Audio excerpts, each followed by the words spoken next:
This episode is brought to you by SteelRoot, a national leader in helping companies meet cybersecurity compliance requirements and prepare for CMMC.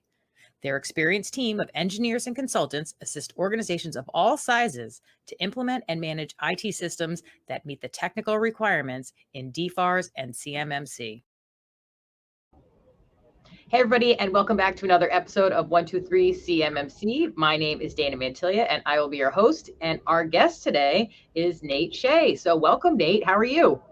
Doing well, doing well. How about yourself, Dana? Doing great, doing great. Why don't you take a minute and introduce yourself? Just tell everybody a little bit about yourself. Sure. My name's Nate Shea. I live here in Lancaster, Pennsylvania. I started a company called SecureStrux. Really hit the ground running in about 2012. And since then, we provide cybersecurity services primarily to the Department of Defense and the DIBNet, clear defense contractors, the defense industrial base. So CMMC being one of those services. So that's for sure in your arena. Okay, so today we're going to talk about CMMC Insights from a CEO's perspective. So this is a little different than what we normally talk about, but this is something that's very important because this is who we need to talk to make sure that they understand what they need to do for CMMC. Yeah. All right. So our first question is, how has CMMC affected the organizational planning and your corporate strategy? Yeah, it really revved up and it made us adjust, especially with COVID. I would say the later part of last year, we really had to do a little bit of a pivot. Things were changing with CMMC. They continue to change. So we had some aggressive targets that we were trying to run after as far as getting certified as a C3PAO. And so that also involved, we have a managed service that we also have. And so that has to become certified. So a lot of our planning got accelerated, which meant resources and money, getting people trained, getting our environment, in a much better place. Just some enhanced tools. We had a lot of tools in place, but we brought in just some more tools and had to get trained on that. So there were some nuances there. Just also the influx of inquiries and clients. Those have been accelerated as well, even though there's been some changes in the different maturity levels. There is still quite a bit of influx there in preparing and training our folks and hiring. That got accelerated as well. It's here for the long haul. We've been doing similar services, not this particular framework, but others, similar frameworks.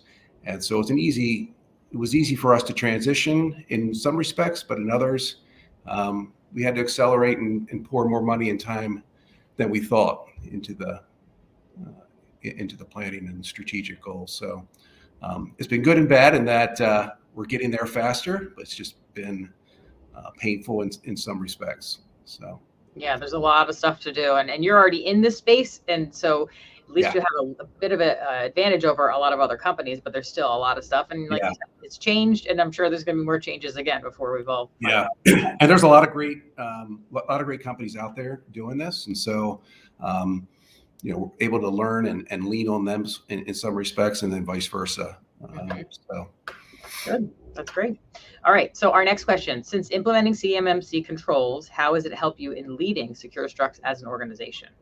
Well, in one respect, the visibility, I would say is the biggest thing, and it might be a common thread, is just visibility to our IT and the organization.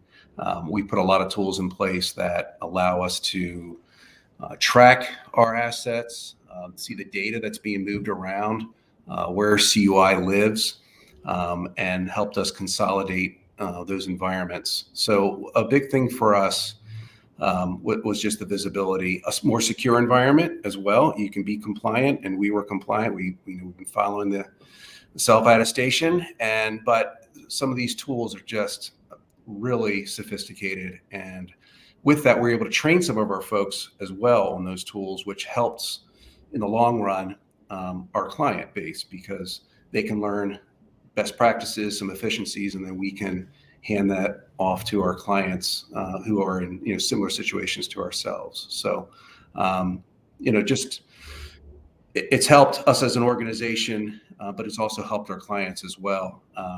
for incident response. We've had a few incidents over the past couple of years, and more recently of someone moving on and downloading data to their machines, but we're able to track where that data goes, and just be able to prevent what could be like exfiltration or insider threat. So I would just say with the enhancements, there were costs, but there were a lot of cost benefits to having CMMC and implementing it in our environment. And I know it can be tedious and somewhat of a burden, but it's been a help for us, especially auditing. Tons of capability with auditing and automation in our environment as well. So that's really been helpful for me. It's also made our folks better and smarter.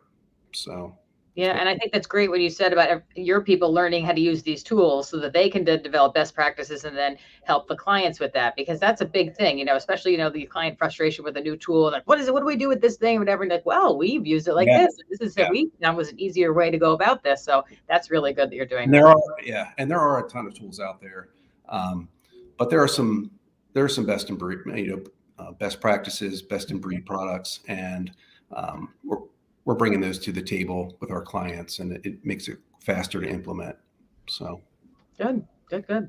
All right. So from your perspective as a CEO, what has been some of the larger obstacles in implementing CMMC requirements?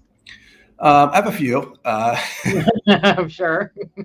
I think some of the guidance that's been put out there has been inconsistent. The goalposts continue to move. So trying to navigate that, what you tell a client one day, the next week could be a little different. So having to go back and have those conversations. And so the confusion there, that's been a little bit of an obstacle. Obviously, cost and time; those things have been added.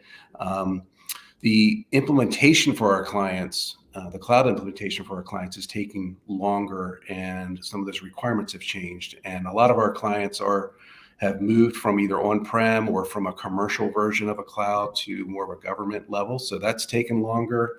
And there's just SteelRoot, a national leader in helping companies in the defense industrial base with CMMC preparation and federal cybersecurity regulations. Big or small, SteelRoot is here to help design, build, and manage IT. The SteelRoot reference architecture is a secure, cloud-native operating environment built on zero trust principles. SteelRoot also provides managed cybersecurity, IT, and virtual ISSO services. Visit steelroot.us for more information. Been more costs than were expected early on, but I expect those costs to be driven down the clearer the guidance gets once folks settle down on what this is really going to look like, and it's getting closer, it's getting clearer. I think costs will go down and efficiencies will be had, but we're in that zone right now where there's a lot of moving pieces, and so you make a misstep, you're going to pay and you're going to have to recover. And so a lot of blocking and tackling right now. But so that's been some of the obstacles, just the guidance and having it settle. We've been doing this since 2017 and it's just continues to shift. And I'm hoping it's in a better place or starting to settle down. So yeah, that's the thing with the moving goalposts and everything. That's very frustrating for you guys, where you're trying to say, okay, this is what you have to do. We're going to put this in place because we have to have this, and then all of a sudden it changes. It's like, well, you don't need to have to have that, So that's, I agree. You get a mud in your eye. You get a little mud in your eye because you're asking folks to spend money, or this is what you need to do, and then oh no, you don't have to do that. You could have implemented this, and it was cheaper, or it was free, and so. Right. Yeah. A little bit of that going on. And, I know there was lots of folks, ahead of us warning that this could happen, but you don't know until you're in the midst of it. So exactly. You have to adjust. So exactly. So clarity is on its way soon enough. I've heard that before, but yes. Yeah, right. Exactly. All right. Can you share any lessons learned since or while implementing CMMC? Yeah. It takes longer than you think. Mm-hmm. It's going to cost probably a little more than you think. It's going to require more resources than you might think early on. Maybe that'll get better, like I said earlier, as as this matures. But for right now, it's just taking longer, more, and just a little more costlier. So building in some margins is something that I would, in speaking to other leadership, other folks that are looking to do what we're doing, just building some margin there. Logical separation. We went down this path where we made our entire environment. We went to GCC high in the cloud. So we were commercial based. We've been in the cloud since 2012 in the commercial space of the cloud, and we migrated completely to a government cloud, and we thought that would be best for the company. And the further we went down that road and implemented that, we were like, wow, this is costly. And we don't need to do the entire environment necessarily. We can still have a low risk environment and not be 100% in a government cloud space. So backing out of that and really carving that out, tagging our data better. That's been some lessons learned for us, so that we know what is CUI versus non-CUI, and not treating everything like it's CUI is something that we're still working through, but it was a lesson learned for us. And we, like I said, we made some mistakes early on, and we paid for it in dollars and time.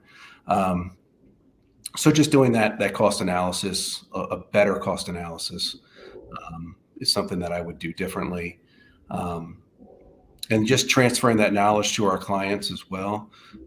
Like I said earlier, we made a few mistakes in giving information to our clients, and then it shifted, or it changed. And so I don't know if that's anything that we could have done differently there, but just that transfer of knowledge was really important for our clients in doing that. So just like I said, it takes a little longer, costs a little bit more probably, and you're going to need those resources that are trained up. And as we go for our certification as a C3PAO, we did put some money into training as RPs and RPOs, and that's shifting a little bit, and the training's changing. So hopefully those things have settled. I'm sure folks that are in my shoes will have some of their own lesson learned, but I would say it's been more beneficial than it has been a downer, or so. Mm-hmm. Well, one thing about that, you brought your whole organization to GCC high, and then you curtailed it down, so maybe not everything is in there. That's a great experience that you went through, that when you're now talking to a client about what needs to be up there and what doesn't need to be up there, that you can say, well, this is what we did. We were all in there, and then we kind of realized, well, too much money. So that's great experience to have gone through. Yeah, and as a small business, you're like, oh, well, we can do this as a small company. But can you imagine like an HP or a Raytheon or a Lockheed Martin going GCC high entirely? They don't have no one has a budget for that kind of thing. That's crazy, yeah. So other organizations were doing it differently. It's kind of road we went early on, but with getting smarter in how to implement these controls, we were still able to keep a low risk and not worried so much about contamination or spillage or something like that, and be really able to fence the CUI from the rest of the business information. Yeah, a little costly, but yeah, I know. Break the bank, and we're learning like some of the other folks. Exactly. And, it's been a good ride. Yes, we've only just begun. There's light at the end of the tunnel. So, yes, there is light. Yeah, but we're getting there. Good. Well, is there anything else that you would like to share with everybody before we go? I really appreciate all your expertise with this. Yeah, I mean, it was brief, but if there's anyone out there that would like to get a little bit more of the struggle and hear of some of our lessons learned, those are just some of the highlights, the biggies. But I'm happy to share the story. I'm happy to talk to folks and work them through the strategy, because there's a few forks in the road that can be more costly than others, and making the right decision early on is in resources and in direction technology is important. So I'm happy to do that. You can reach out to me through the email or LinkedIn or wherever this gets posted. Yep. So. YouTube, it'll be YouTube, but there'll be some notes in there. So reach out to Nate. Great. Great. And yeah, thank you for this time. Thank you for allowing me to do this. I'm hoping that other CEOs might get a little bit of, or leaderships teams will get a little bit of value here. And, yes, thank you for your time. I appreciate you taking the time to share all this with us. It's very helpful. Yes, thanks, Dana. Love the work you're doing too.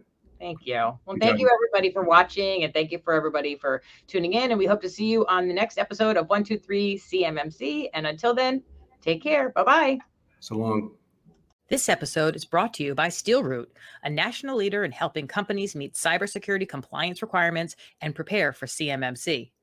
Their experienced team of engineers and consultants assist organizations of all sizes to implement and manage IT systems that meet the technical requirements in DFARS and CMMC.